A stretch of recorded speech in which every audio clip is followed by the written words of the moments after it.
गोपालपुर नाम का एक सुनसान गांव था जिसका हर दूसरा आदमी नशा करता था या तो जुआ खेलता था। गोपालपुर गांव इसी कारण से बहुत पीछे रह गया था।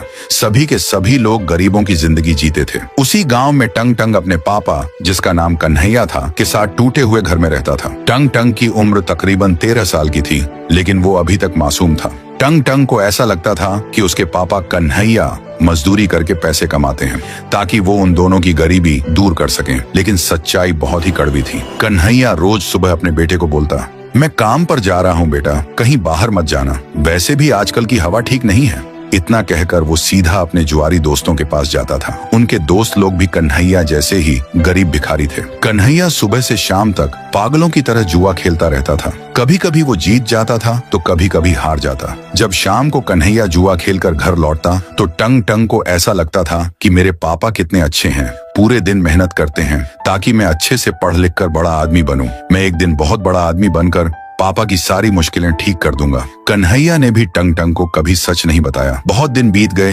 कन्हैया अभी तक रोज जुआ खेलता रहता था और अपनी जिंदगी बर्बाद करता जा रहा था। एक दिन की बात है, कन्हैया गोपालपुर के सबसे बड़े बदमाश गुंडे, जिसका नाम लाला पांडे था, उसके साथ वो जुआ खेलने आया और बोला, क्यों बे लाला, हारने के लिए तैयार है ना? आज तो तुझे बहुत बुरी तरीके से हराऊंगा। लाला पांडे ने हंसते हुए बोला, हाँ, सपने देखना अच्छी बात है कन्हैया, लेकिन दिन में सपने देखने वाले बहुत बेवकूफ होते हैं। चल, अगर तुझे इतना ही अपने ऊपर भरोसा है तो लगा ले 3 लाख रुपए की बाजी। कन्हैया ने जोश जोश में बोल दिया, ठीक है लाला, चल लगा ले 3 लाख की बाजी। आज तुझे इतनी बुरी तरह हराऊंगा कि तेरा नाम लाला पांडे से सीधा लूला पांडे हो जाएगा। लाला पांडे ने डरावनी मुस्कान के साथ बंदूक निकाली और बोला, चलो देखते हैं कौन जीतता है। दोनों जुआ खेलना शुरू कर दिए, लेकिन खेल शुरू होते ही कन्हैया बच्चों जैसे हार गया। ये सब देख के कन्हैया को जोर का झटका लगा। लाला पांडे ने बंदूक तानकर बोला, हाँ, लाला पांडे से पंगा लेगा? चल अब मेरे 3 लाख रुपए निकाल, वरना आज इस बंदूक की सारी गोलियां तेरे बक्से में भर दूंगा।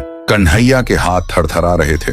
उसने डरते हुए बोला, लाला भाई, मुझे गोली मत मारना, मैं जोश जोश में भूल ही गया था कि आप लाला पांडे हो, इसीलिए मैंने 3 लाख की बाजी लगा ली थी। मुझे बस 2 दिन का समय दो, मैं आपको पक्का 3 लाख रुपए दे दूंगा, बस मुझे गोली मत मारना। लाला पांडे ने बंदूक हटाई और बोला, ठीक है, चल जल्दी जा यहाँ से और मेरे पैसों का इंतजाम कर, वरना तेरे साथ साथ तेरे टंग टंग बेटे के बक्से में भी बंदूक भर दूंगा। हाँ। कन्हैया थरथराते हुए घर पहुंचा। टंग टंग ने इतनी जल्दी पापा को आते हुए देखकर बोला, पापा आप इतनी जल्दी क्यों आ गए? आज काम कम था क्या? चलो आप बैठो, मैं पानी लेकर आता हूँ। कन्हैया ने टंग टंग को जोर का थप्पड़ मारा और बोला, मेरे से बात मत कर, मेरा दिमाग बहुत खराब है, उठाकर पटक दूंगा तुझे, समझा क्या? टंग टंग अपने पापा का ये रूप देखकर हैरान हो गया। उसने सोचा, आज से पहले तो पापा ने मुझसे ऐसे बात नहीं किया, लगता है मालिक ने आज इन्हें डांटा है, इसलिए थोड़े गुस्से हो गए हैं। रात हो गई। अभी तक कन्हैया को कुछ समझ में नहीं आ रहा था कि कैसे 3 लाख का इंतजाम किया जाए। उसने सोचा, जमीन बेचकर पैसे जमा कर देता, लेकिन मैं तो जमीन भी जुए में हार चुका हूँ, अब क्या करूँ? उपाय सोचते सोचते सुबह हो गई। अब कन्हैया के पास सिर्फ 1 दिन का समय बचा था। उसने सोचा कि अब वो किसी से उधार लेकर 3 लाख रुपए जमा करेगा। इतना सोचकर वो घर से बाहर निकला।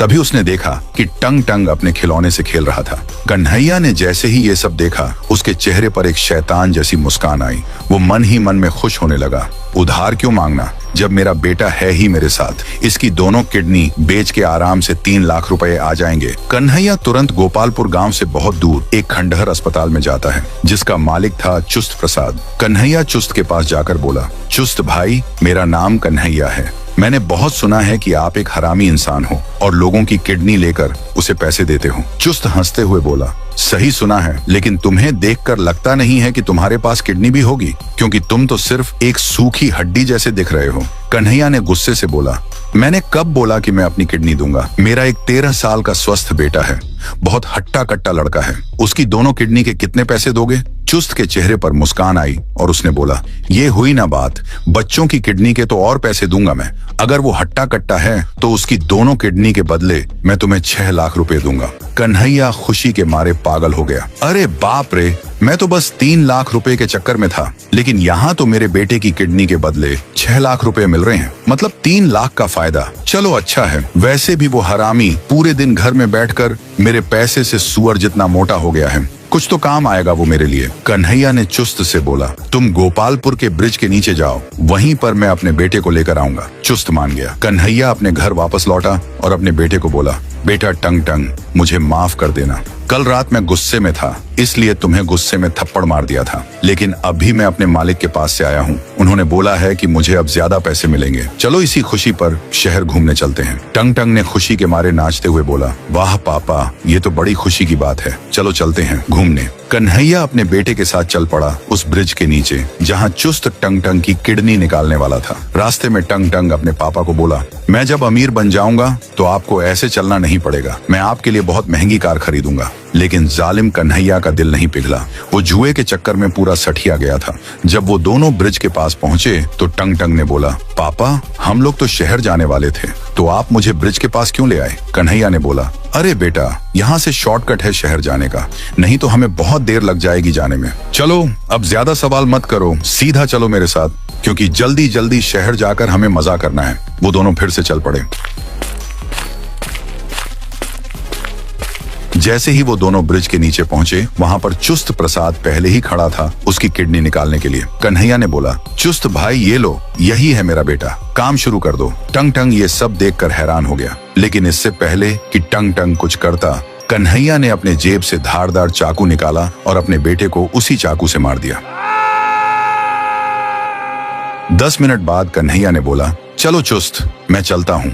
तुमने अपनी किडनी ले ली और मैंने अपना पैसा ले लिया, ये बात किसी को पता नहीं चलना चाहिए। दोनों अपने अपने रास्ते चल दिए, लेकिन बेचारे टंग टंग की लाश वहीं पर पड़ी हुई थी। शाम होने को आई थी। कन्हैया 6 लाख रुपए लेकर सीधा लाला पांडे के पास गया और बोला, ये ले तेरे 3 लाख रुपए, इस बक्से में पूरे के पूरे 3 लाख रुपये हैं, गिन लेना बाद में, पहले 3 लाख की और बाजी लड़।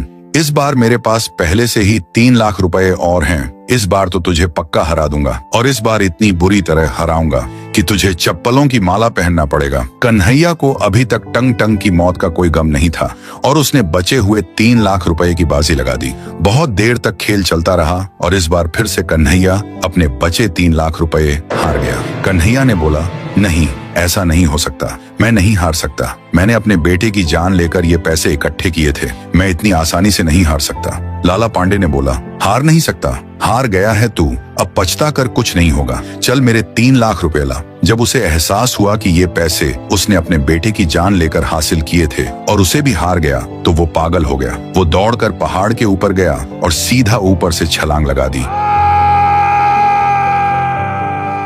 कन्हैया ने भी अपनी जान दे दी। न उसके पास पैसा बचा, न उसका मासूम बेटा, और न ही उसकी खुद की जान। जुआ ने उसे हर तरीके से बर्बाद कर दिया था।